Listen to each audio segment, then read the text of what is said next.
So guys ఇక్కడ నేను ఒక పచ్చి నిజం చెప్పాలి. ఏంటంటే పుష్ప 2కి దేవరాకి నేషనల్ అవార్డు రావచ్చు, కానీ పెద్దకి రాదు. నేషనల్ అవార్డ్స్ ఇప్పుడు ప్రతి ఒక్కరి దగ్గర కూడా ఒక టాపిక్ ఉంది అంటే అది నేషనల్ అవార్డ్స్ కోసమే. దేవరాకు వస్తుందా, పుష్ప 2కి వస్తుందా, పెద్దకి వస్తుందా అంటే చెప్తున్నా. ప్రతి ఒక్కరికి కూడా ఇప్పుడు 3 సినిమాల మీద ఏదో ఒకటి. ఇప్పుడు ఎందుకంటే దేవరా, పుష్ప 2, పెద్ది ఈ 3 కూడా విలేజ్ సెంట్రిక్ క్యారెక్టర్స్. అలాగే మనకి టాలీవుడ్లో ఉన్న టాప్ హీరోస్ అనమాట. డ్యాన్స్ విషయంలో కానీ, యాక్టింగ్ విషయంలో కానీ అన్నింటిలో కూడా ఈక్వల్గా ఉంటారు. సో అలాంటిది ఇలా ముగ్గురు మధ్యన ఉండే ఆ రైవర్లు అయ్యని మనకు తెలుసు.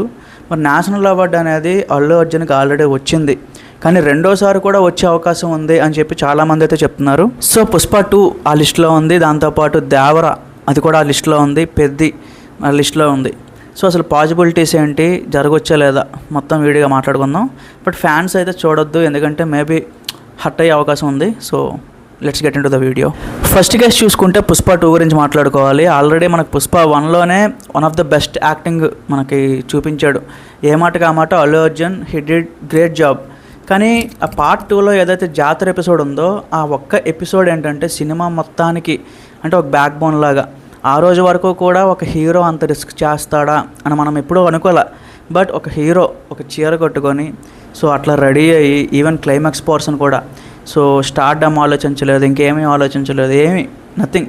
బట్ ఒక సినిమాకి అది ఇంపార్టెంట్ అని చెప్పి ఇంకా దూకేశాడు. పాట ఉంటుంది, ఫైట్ ఉంటుంది, యాక్షన్ ఉంటుంది, డ్రామా ఉంటుంది. సో అదే అవతారతో అన్నీ చేయిస్తాడు అనమాట.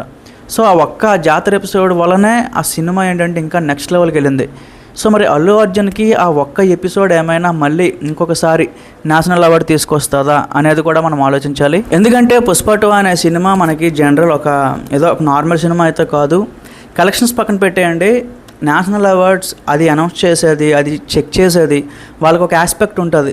సో ఫస్ట్ థింగ్ ఏం చెక్ చేస్తారు అంటే అది ఇండియన్ కల్చర్ని రిప్రజెంట్ చేస్తుందా లేదా, సో అది రియలిస్టిక్గా ఉందా లేదా. సో అట్లాగా కొన్ని చెక్ లిస్టులు ఉంటాయి. సో అందులో ప్రతి చెక్ లిస్ట్ని మనం అబ్జర్వ్ చేయాలి అంటే పుష్ప 2 అన్నీ కూడా పాస్ అవుతుంది అనమాట. అల్లు అర్జున్ ప్రతి ఫ్రేమ్లో కూడా ఫెంటాస్టిక్గా యాక్టింగ్ చేశాడు. సో అది అసలు మనం తీసి చెప్పడానికి లేదు. He did a great job అనమాట. సెకండ్ కేసు చూసుకుంటే దేవరా. సో చాలామంది ట్రోల్ చేస్తారు, కానీ దేవరాలో కూడా ఒక సెటిల్ యాక్టింగ్ అనేది మన ఎన్టీఆర్ గారు అయితే చేయడం జరిగింది. యాజ్ వెల్ యాజ్ ఆ సినిమాకి యాక్టింగ్ పరంగా కాకపోయినా కొన్ని మల్టిపుల్ ఆస్పెక్ట్స్ ఉన్నాయి. మ్యూజిక్ కానీ, లేకపోతే స్టోరీ కానీ, లేకపోతే స్క్రీన్ ప్లే కానీ. సో ఇట్లాగా కొన్ని ఉన్నాయి ఆస్పెక్ట్స్. సో అన్నీ కలగలుపుకొని ఆ సినిమా మొత్తానికైనా వచ్చే అవకాశం ఉంది. దాంతోపాటు ముఖ్యంగా హ్యాండిల్ చేసింది ఏంటి అంటే విఎఫ్ఎక్స్ అనమాట.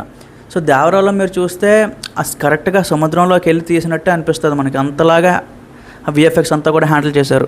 సో అట్లాగే ఏదైనా ఒక డిపార్ట్మెంట్ వైజ్ కానీ ఏదైనా వచ్చే అవకాశం ఉంది. అండ్ ఎన్టీఆర్ గారు కూడా ఎస్పెషల్ ఆ ఇంటర్వెల్ ఫైట్ సీక్వెన్స్ ఏదైతే ఉందో అంటే తనకి మత్తు ఇచ్చేసిన తర్వాత కూడా ఆ మత్తులో సో చాలామందిని అగైన్ ఫైట్ చేయించి అదంతా చేసి ఆ వాయిస్ ఓవర్కి కానీ అదంతా కూడా చాలా బాగా డెలివర్ చేశాడు. ఏదైతే ఫాదర్ రోల్ ఉందో ఫాదర్ రోల్ ఇంకా బాగా చేశాడు.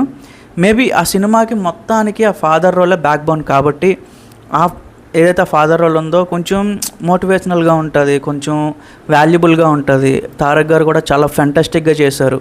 ఏదైతే ఎక్కడైతే ఒక లిమిట్ ఉంటుందో ఆ లిమిట్ వరకే చేశారనమాట. సో చాలా బాగా చేశారు అగైన్ ఆ ఫాదర్ రోల్ మాత్రం. మరి ఆ ఫాదర్ రోల్ని ఉద్దేశించి బుర్రలో పెట్టుకొని ఇంకేమైనా దానికి అవార్డు ఇచ్చే అవకాశం ఉందా అది కూడా మనం ఆలోచించాలి. మరి మూడో కేసు చూసుకుంటే మన పెద్దిగాడు. సో గైస్ ఇక్కడ నేను ఒక పచ్చి నిజం చెప్పాలి. ఏంటంటే పుష్ప 2కి దేవరాకి నేషనల్ అవార్డు రావచ్చు, కానీ పెద్దకి రాదు. మంచి మాట మాట్లాడవరా జఫానా జఫడా ఏంటది జఫానా జఫడా ఎందుకో కూడా చెప్తున్నాను, రీజను అది కూడా చెప్తా. ఎందుకంటే ఏదైనా మీరు నేషనల్ అవార్డు అనౌన్స్ చేసేటప్పుడు కరెక్ట్గా చూడండి. 2023 సినిమాలు ఏవైతే ఉంటాయో దానికి 2024 ఇస్తారు. 2024లో ఉన్న కంప్లీట్ జనవరి నుంచి డిసెంబర్ వరకు రిలీజ్ అయిన సినిమాలన్నీ చెక్ చేసి ఆ అవార్డులు 2025లో మనకు అనౌన్స్ చేస్తారు. సో అట్లాగంటే పోయిన సంవత్సరంలో రిలీజ్ అయిన ప్రతి సినిమాను కూడా చెక్ చేసి జనవరి నుంచి డిసెంబర్ వరకు ఏదైతే బాగుంటుందో దాన్ని ఈ సంవత్సరంలో మనకి అనౌన్స్ చేస్తారన్నమాట. సో అట్లాగా ఒక సంవత్సరం పాటు గ్యాప్ ఉంటుంది. ఎందుకంటే మరి మనకు పెద్ద మొన్న రిలీజ్ అయింది. సో దానికి ఒకవేళ అవార్డు వచ్చే అవకాశం ఉంటే అది 2027లో మనకు చూపిస్తారు, అప్పుడు అనౌన్స్ చేస్తారు. సో అందుకు యాజ్ ఆఫ్ నౌ అయితే ఇప్పుడు ఆగస్టులో మనకు అనౌన్స్ చేస్తారు యాక్చువల్లీ. సో ఈసారికి మన పెద్దగాడు ఏంటంటే ఈ లిస్ట్లో ఉండడు. ఎందుకంటే అది యాక్టింగ్ బాగోక ఇంకో ఆవశ్యం కాదు, ఎలిజిబిలిటీ అనమాట. సో మినిమం ఒక 1 year అనేది కంప్లీట్ చేసుకొని ఉండాలి. ఈ సంవత్సరం అంతా అయిపోయిన తర్వాత నెక్స్ట్ ఇయర్లో ఆగస్ట్లో అయితే మనకి ఒక లిస్ట్ వస్తుంది. ఆ లిస్ట్లో ఖచ్చితంగా పెద్దగాడి పేరు అయితే ఉంటుంది అని చెప్పి నాకైతే చాలా బలంగా నమ్మకం ఉందన్నమాట. సో గైస్, మరి అంతకు ముందు రిలీజ్ అయిన దేవరా కానీ పుష్ప 2 కానీ, సో వాటికి సంబంధించి కూడా ఇంక డౌట్. ఎందుకంటే అదే సంవత్సరంలో రిలీజ్ అయిన కాంతారాకి ఆల్రెడీ ఒక అవార్డు ఇచ్చేశారు. సో దాంతోపాటు జవాన్ అనే సినిమాకి కూడా షారుఖ్ ఖాన్కి ఒక అవార్డు ఇవ్వడం జరిగింది. సో అట్లాగా అగైన్ ఆ సిరీస్ ఆఫ్ ఫిల్మ్స్ ఏంటంటే క్లోజ్ అయిపోయినాయి. మరి దేవరా కానీ పుష్ప 2 కానీ వస్తాయా రావా అనేది కూడా డౌటే. ఇంకేమైనా ఫ్యూచర్లో వచ్చే ఫిలిమ్స్ ఏమైనా ఉంటాయా అది కూడా మనం చూసుకోవాలి. బట్ యాజ్ ఆఫ్ నౌ అయితే 3 సినిమాల్లో ఒక్క సినిమాకే ఎక్కువ అవకాశాలు ఉన్నాయి, అదే మన పెద్దిగాడు. So wait for next year until అక్కడ వరకు చూద్దాం, ఖచ్చితంగా వస్తుంది. మరి మీరేమనుకుంటున్నారు? మీ ప్రెడిక్షన్ ఏంటి? కామెంట్ చేయండి.